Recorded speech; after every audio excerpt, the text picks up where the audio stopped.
সকাল থেকে ইলেকশনের একটা আবহাওয়া দেখা যাচ্ছে, আপনার এখানে কত পার্সেন্ট ভোট পড়েছে? এখন পর্যন্ত 70% ভোট পড়েছে। এখানে সেনাবাহিনী বা রাজ্য পুলিশের যারা কর্মকর্তা, তাদের কোনো অসুবিধা তাদের না, এখানে কোনো অসুবিধা হচ্ছে না। তো এখানে কোনোদিনই গণ্ডগোল হয় না। এটা খুব পিসফুল বুথ। হ্যাঁ, খুব শান্তিপূর্ণভাবেই বরাবর ভোট হয়।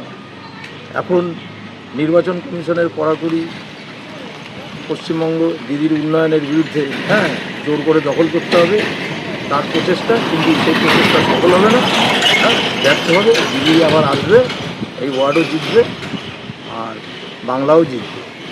কত নম্বর ওয়ার্ড, কত নম্বর? এটা 13 নম্বর ওয়ার্ড। কত নম্বর বুথ এটা?